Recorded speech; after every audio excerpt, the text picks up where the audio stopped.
Assalamualaikum dan salam sejahtera murid-murid. Baik, jadi untuk pembelajaran hari ini kita akan sambung pada muka surat 21. Perundangan pada zaman Kesultanan Melayu Melaka turut mengandungi hukum Islam. Jadi kita sambung balik berkaitan dengan perundangan pada zaman Kesultanan Melayu Melaka yang mengandungi hukum Islam. Dia cakap terdapat dua sumber perundangan di Melaka, iaitu Hukum Kanun Melaka dan Undang-Undang Laut Melaka. Jadi ada dua sumber perundangan di Melaka pada waktu itu, iaitu Hukum Kanun Melaka dan Undang-Undang Laut Melaka. Perundangan ni dia macam apa? Dia macam peraturan lah, law lah. Okey. Macam undang-undang. Okey, undang-undang di misalnya kat Malaysia ada undang-undang dia. Macam dulu pun ada undang-undang dia. Okay, jadi Hukum Kanun Melaka dan Undang-Undang Laut Melaka, ada dua, ingat tu, Hukum Kanun Melaka. Jadi kita tengok pada Hukum Kanun Melaka dahulu. Hukum Kanun Melaka, undang-undang ini mengandungi 44 fasa yang berkaitan dengan hak keistimewaan dan tanggungjawab raja serta pembesar. Jadi permulaan dia ada 44 fasal yang berkaitan dengan hak keistimewaan dan tanggungjawab raja serta pembesar. Hukum Islam yang terdapat dalam undang-undang ini berkaitan dengan hukuman terhadap kesalahan jenayah, urusan jual beli dan kekeluargaan. Undang-undang ini mewujudkan keamanan dan keselamatan rakyat di negeri Melaka. Jadi yang pertama sekali, Hukum Kanun Melaka ni dia menerangkan tentang 44 fasa yang berkaitan dengan pembesar, raja dan pembesar. Kemudian seterusnya, Hukum Kanun Melaka ini juga dia menerangkan tentang undang-undang berkaitan dengan kesalahan jenayah, urusan jual beli dan urusan kekeluargaan. Dan seterusnya, undang-undang ini mewujudkan keamanan dan keselamatan rakyat di negeri Melaka. Seterusnya, Undang-Undang Laut Melaka. Undang-undang ini mengandungi 25 fasal yang berkaitan dengan peraturan di laut, tata cara berniaga dan berjual beli. Hukum Islam yang terdapat dalam undang-undang ini berkaitan dengan hukuman terhadap kesalahan jenayah. Undang-undang ini melancarkan aktiviti perdagangan dan memberikan keyakinan kepada pedagang yang datang ke Melaka. Jadi ada dua lah. Ada Hukum Kanun Melaka tu kan. Seterusnya Undang-Undang Laut Melaka. Undang-Undang Laut Melaka ni ada 25 fasal yang berkaitan dengan peraturan di laut, tata cara berniaga dan berjual beli. Kan cikgu dah cakap sebelum ni, Melaka telah menjadi tumpuan pedagang. Jadi dia adalah undang-undang laut, ada dua undang-undang ni lah. Jadi yang untuk undang-undang Laut Melaka ni dia ada 25 fasa yang berkaitan dengan peraturan di laut. Okeylah. Sebabnya apa?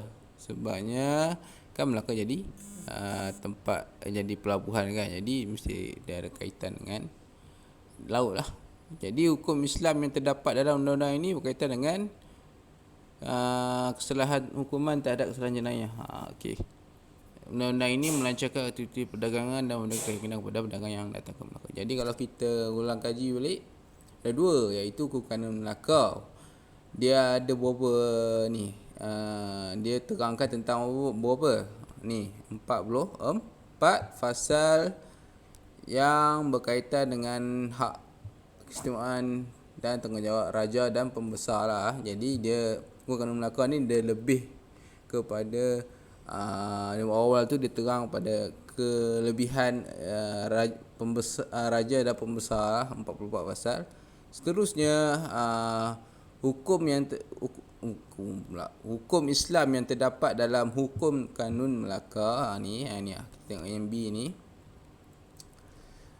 berkaitan dengan yang pertama, kesalahan jenayah, urusan jual beli dan kekeluargaan. Kemudian undang-undang ini mewujudkan keamanan lah, okey, keselamatan. Baik, kemudian Undang-Undang Laut Melaka.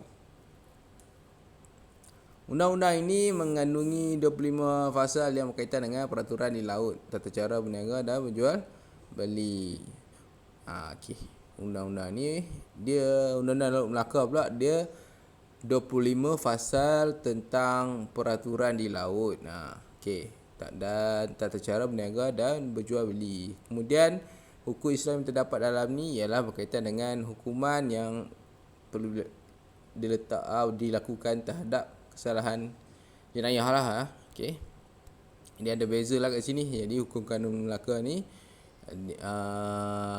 hukum Islam dia berkaitan dengan hukuman terhadap kesalahan jenayah, urusan jual beli dan kekeluargaan. Manakala Undang-Undang Laut Melaka, hukum Islam yang terdapat dalam undang ini berkaitan dengan hukuman terhadap kesalahan jenayah.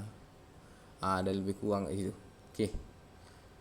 Jadi kita seterusnya, kedatangan agama Islam ke tanah Melayu dibuktikan dengan penemuan arkeologi. Jadi ini antara bukti-bukti lah bahawa melalui hukum kanun Melaka dan undang-undang Laut Melaka ini terbuktilah pada waktu itu sudah ada agama Islam. Sebabnya dalam kedua-dua hukum kanun Melaka dan undang-undang Laut Melaka yang kalau kita lihat pada nombor 2 ni yang diterangkan ialah ia mempunyai hukum Islam yang berkaitan dengan yang pertama hukuman, yang kedua berkaitan dengan kekeluargaan, yang ketiga berkaitan dengan urusan jual beli.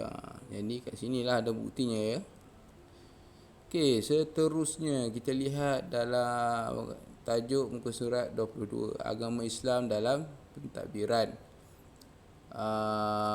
Kat sini pada abad ke-15 agama Islam memainkan peranan penting dalam pentadbiran negeri. Hukum kanun Melaka yang tadi, hukum kanun Melaka yang berkaitan dengan apa? Kita ingat balik hukum kanun Melaka yang berkaitan dengan 44 raja dan pentadbir tu, berkaitan pentadbir pula, pembesar, berkaitan dengan hak keistimewaan. Jadi rujukan yang ini menjadi hukum kanun Melaka ni menjadi rujukan semasa pentadbiran semasa Kesultanan Melayu Melaka dan dijadikan rujukan pengumbalan undang-undang negeri Melayu lain seperti hukum kanun Pahang dan undang-undang 99 Perak. Undang-undang digubah untuk mengawal kehidupan manusia. Orang negara yang mematuhi undang-undang dapat menjamin keharmonian negara. Jadi di sini dia diterangkan bahawa peraturan ataupun undang-undang dibuat untuk mengawal kehidupan manusia supaya lebih teratur, supaya lebih selamat ya, supaya mematuhi undang-undang bagi menjamin keharmonian negara. Jadi undang-undang perlu ada, peraturan perlu ada. Macam kat sekolah, kita perlu ada peraturan supaya kamu boleh belajar dalam keadaan yang baik. Jadi peraturan yang dibuat adalah untuk melancarkan perjalanan untuk kamu belajar. Contohlah, contoh peraturan seperti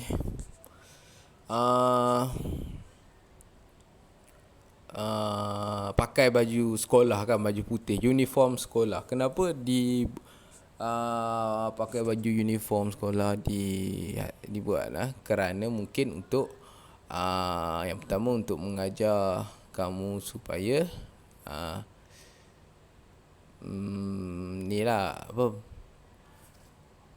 seragam. Yang kedua untuk seragam lah, maksudnya kamu mempunyai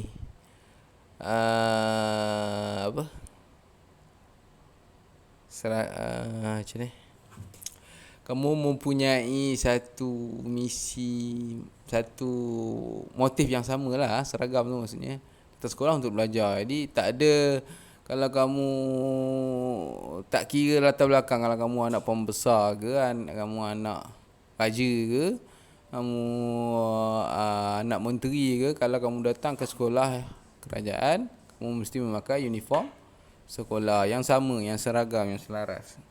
Itu peraturan yang sama lah. Maksudnya tidak melebihkan mana-mana pihak lah. Jadi semua sah, semuanya sama. Okay, jadi yang kedua, peraturan berkaitan dengan kalau buat salah kena hukum. Okay, jadi dekat sekolah ni pun dia mengajar supaya kamu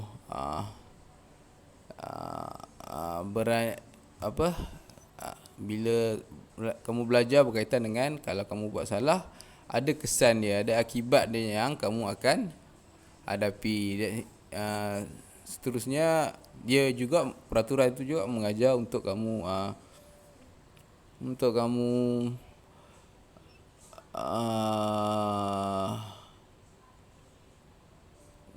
tidak melanggar peraturan lah. Sebabnya bila langgar peraturan ni, dia kadang-kadang dia ada kesan dia, contoh mencuri kan, kamu mencuri, kemudian akibat dia orang yang curi tu kehilangan barang lah kan, jadi dia sedih lah.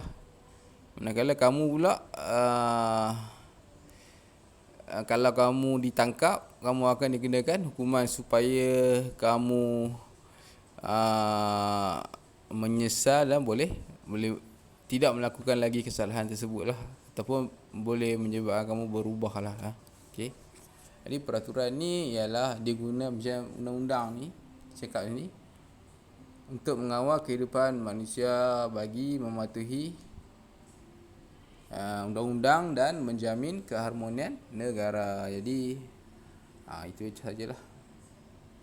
Ini macam cikgu terang tadi, bagaimanakah undang-undang dapat melahirkan masyarakat yang harmoni. Jadi macam cikgu terang tadi dia ada fungsi lah undang-undang dan peraturan ni. Okey, jadi untuk itu saja untuk pelajaran hari ini. Nanti kita akan sambung lagi untuk pelajaran minggu depan. Jadi tugasan hari ini tak ada lah. Jadi cikgu, kamu hanya baca buku je hari ini. Jadi apa yang kamu belajar hari ini ialah berkaitan dengan satu bukti agama Islam telah lama bertapak di Melaka melalui bukti yang undang-undang hukum kanun Melaka ni, okey, dan undang-undang laut Melaka. Ada dua lah bukti. Dan kalau kita boleh terang macam cikgu cakap tadi, hukum kanun Melaka ialah 44 fasal keistimewaan raja dan pembesar. Kemudian hukum Islam yang terdapat pada hukum kanun Melaka ialah berkaitan dengan kesalahan jenayah, urusan jual beli dan kekeluargaan. Undang-undang ini fungsinya untuk mewujudkan keamanan dan keselamatan rakyat di negeri Melaka. Dan seterusnya, undang-undang laut Melaka, dia ada berapa? Ada 25 fasal berkaitan dengan peraturan di laut, tata cara berniaga dan menjual beli. Okey. Cikgu dah ni. Okey, hukum Islam yang terdapat dalam undang-undang ini berkaitan dengan hukuman terhadap kesalahan jenayah. Okey, berkaitan dengan kesalahan jenayah dalam ni. Undang-undang ni dia ada fungsi lah, iaitu dia melancarkan aktiviti perdagangan. Jadi untuk itu saja hari ini. Okay, jadi sekian, terima kasih. Assalamualaikum dan salam sejahtera.